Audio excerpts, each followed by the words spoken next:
A paz do Senhor. Vamos começar a nossa aula, a 13ª, a última do primeiro trimestre de 2021. Uma vitória chegarmos até aqui, mas é porque Deus esteve conosco e aí a gente consegue a vitória. E qual que é a nossa esperança? Sabe por que eu estou falando disso? Porque a nossa lição, agora, 13ª, diz o seguinte, o nome da lição: voltados os olhos para a bendita esperança. Qual que é a nossa bendita esperança? Lembra do hino 300? Nossa esperança é sua vinda, o Rei dos Reis vem nos buscar. Nós cantamos em vários hinos nossos, dos nossos cultos, essa vinda de Jesus, que é a nossa esperança. E aí, então, no texto áureo, a gente tem assim, deixa eu compartilhar com você. Aguardando a bem-aventurada esperança e o aparecimento da glória do grande Deus, o nosso Senhor Jesus Cristo. Então é aqui que a gente fala qual que é a nossa esperança. A leitura bíblica em classe está em Atos 1 até o número 11. Se você quiser pegar sua Bíblia, tudo bem. Ou então também vou acompanhando com você aqui na nossa tela. Aqueles, pois, que se haviam reunido, perguntaram, dizendo: Senhor, restaurarás tu nesse tempo o reino de Israel? E disse-lhes: Não vos pertence saber os tempos ou as estações que o Pai estabeleceu pelo seu próprio poder, mas recebereis a virtude do Espírito Santo, que há de vir sobre vós, e ser-me-eis testemunhas tanto em Jerusalém, como em toda a Judéia e Samaria, e até os confins da terra. E quando dizia isto, vendo-os, foi elevado às alturas, e a uma nuvem ocultando os seus olhos. E estando com os olhos fitos no céu, enquanto ele subia, eis que junto dele se puseram dois varões vestidos de branco, os quais lhes disseram: Varões galileus, por que estáis olhando para o céu?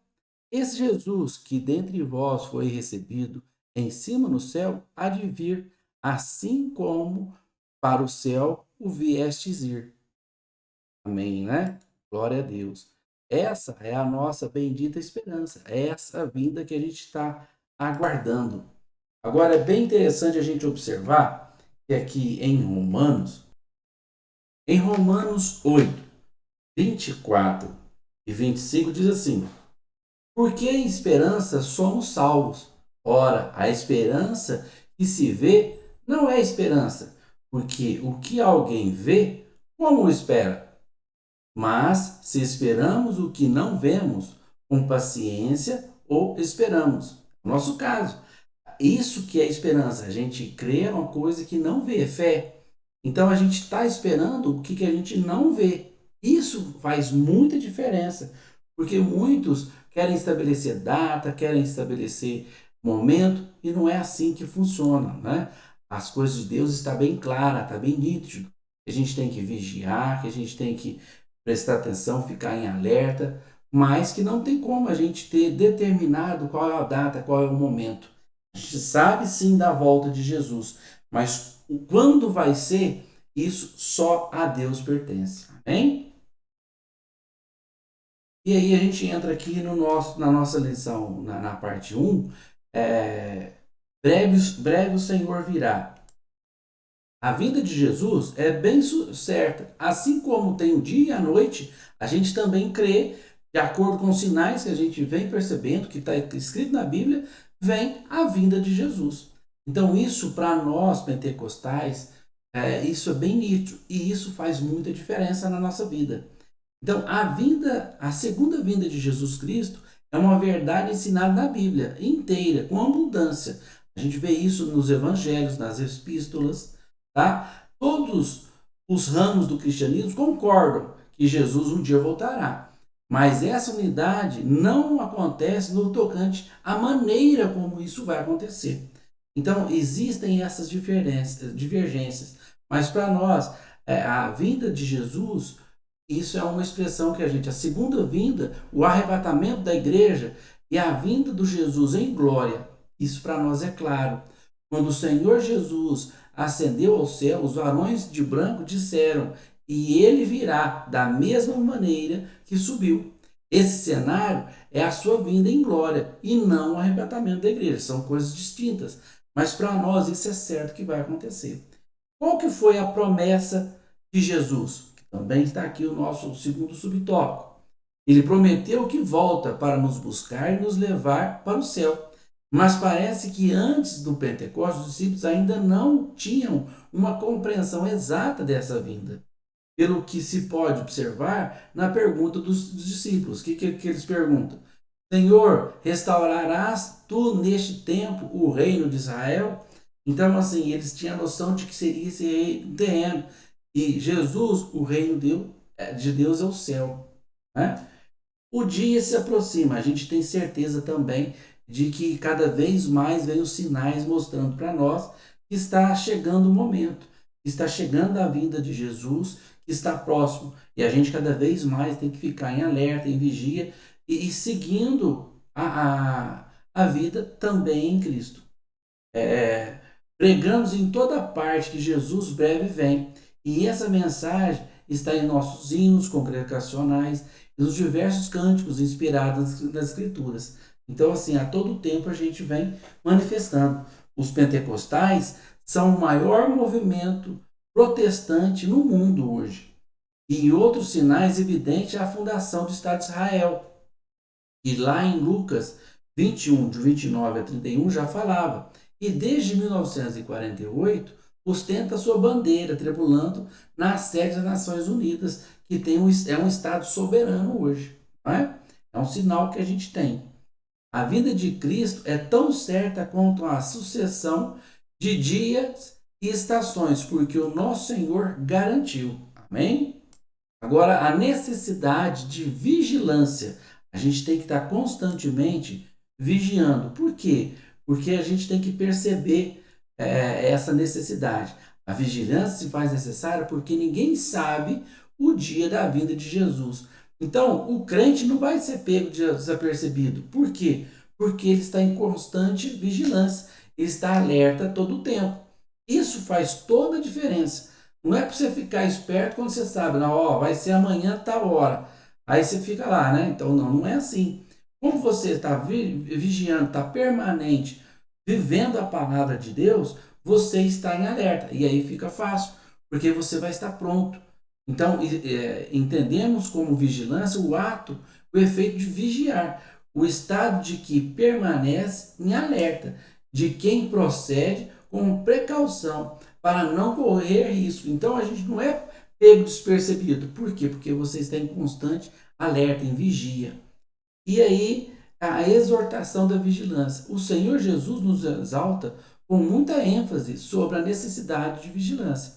Vigiai, pois, porque não sabeis a hora há de vir o vosso Senhor. Então a gente não sabe. Muitos já se enganaram de querer prever essa questão de data e caíram por terra. Então não, a gente tem ciência disso. A gente vai ficar em constante alerta, porque a gente não sabe. E o constante alerta não é ficar parado, é movimentar, é evangelizar, é viver a palavra, estar junto, pregando, fazendo, trabalhando na obra do Senhor. E esse vigiar não é que você tem que ficar em alerta parado, mas produzindo. Jesus vem, volta, e aí ele te pergunta: o que você fez? Você tem alguma coisa para responder? É isso que a gente tem que pensar. É esse que é o verdadeiro alerta. Essa era também a preocupação nos ensinos dos apóstolos, porque eles tinham que dar essa notícia.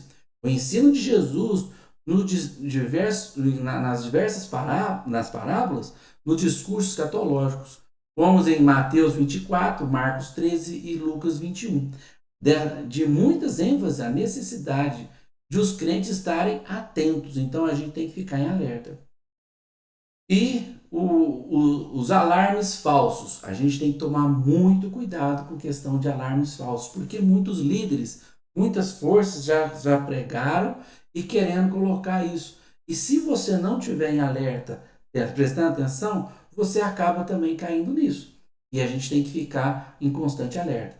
Muitos líderes e grupos religiosos arriscaram-se em marcar a data da segunda vinda de Cristo. Alguns deles gravaram várias datas. Outros, depois de constatarem que ele não batiam, reiteraram a suposta profecia e as protelaram para outras datas. Então, fica naquela constante mudança. E assim, a gente sabe que Jesus vai voltar, que a gente tem que ficar em alerta, mas o dia e a hora só a Deus pertence. Então, a gente tem que ter essa segurança.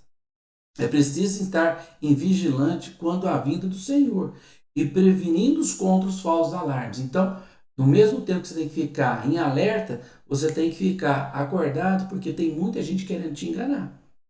Vivendo com fidelidade. Aí vem aquela pergunta, né? Deus é fiel? Deus é fiel, Ele está com você. Mas o quanto que você está com Ele? É essa fidelidade que a gente tem que prestar atenção para a gente viver ela. Para você viver ela, você tem que entender o que é essa fidelidade. Viver com fidelidade é adotar um estilo de vida cristão, na esperança da vinda de Jesus. Então não adianta você falar que esperando, parado, quieto, sem fazer nada. Não, você tem que ter uma vida cristã. Assim como Deus é santo e exige santidade do seu povo, da mesma maneira Deus é fiel, exige fidelidade do seu povo. Deus é fiel com a gente. Se você for fiel com Ele, Ele é fiel com você. Se você não for fiel com Ele, Ele continua sendo fiel. Mas é preciso que você também seja fiel. É muito interessante a gente perceber isso. A gente definir fidelidade. Fidelidade é a qualidade de ser cheio de fé, característica do que é fiel, lealdade. A gente tem que ser leal à palavra, leal, verdadeiro, pertencendo ao mesmo campo semântico. Quando você fala em fidelidade, verdade, lealdade, pertence ao mesmo campo, isso dentro da Bíblia, né? Seja o Senhor entre nós testemunha da verdade e fidelidade, mostrando toda a boa lealdade. Fidelidade é uma demonstração de fé, lealdade, respeito, constância nos compromissos assumidos. É melhor você não se comprometer do que se comprometer e não cumprir. Então a gente tem que ter essa noção. Isso está em Eclesiastes 5:5. Eclesiastes 5:5. Melhor é que não votes do que votes e não pagues. Então a gente tem que ter essa noção. E aí vem a questão de fidelidade, tá? De você se comprometer, mas sabendo que você vai cumprir o que você prometeu, tá? A fidelidade de Deus. A verdade é que nos atributos morais de Deus, de qual reflete outras perfeições divinas, entre as quais a fidelidade, Deus é fiel. Em 1 Coríntios 1:9 fala assim: fiel é Deus, pelo qual fostes chamados para a comunhão de seu Filho Jesus Cristo, nosso Senhor. Amém? 2 Tessalonicenses 3:3. Mas fiel é o Senhor, que vos confortará e guardará do maligno.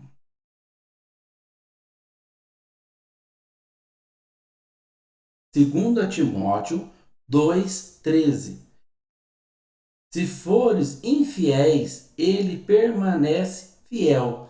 Não pode negar-se a si mesmo, porque Deus não pode se negar-se a si mesmo. Então, ele é fiel mesmo você não sendo fiel.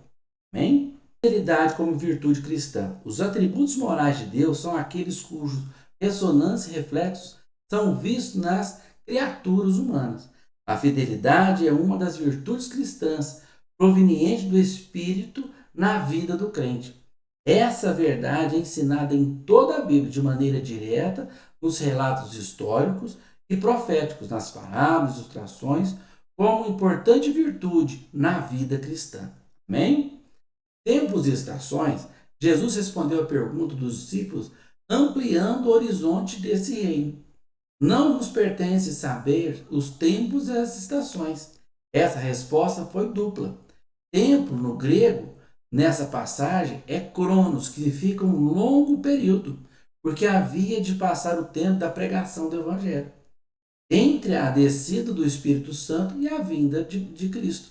Estações, nesse verso, é kairos, que significa ocasiões, se refere aos eventos críticos que devem acompanhar o estabelecimento do reino, tempos e estações. São prerrogativas de Deus, então é só Deus que pode controlar essa questão do tempo, né? A fidelidade é um dos atributos morais de Deus que se espera achar nos crentes. Amém? E aqui a gente termina com essa frase aqui, ó. Viver com fidelidade é ser fiel e leal a Deus durante toda a vida. E aí, isso é a gente crer na vinda de Jesus. Voltar os olhos para a nossa bendita esperança, que é a vinda de Jesus. É Ele que nos sustenta, é Ele que nos dá força, e é por isso que a gente está aqui. Eu fico muito contente de mais uma vez poder compartilhar com vocês essa lição da Escola Dominical. E até a próxima. Fica com Deus.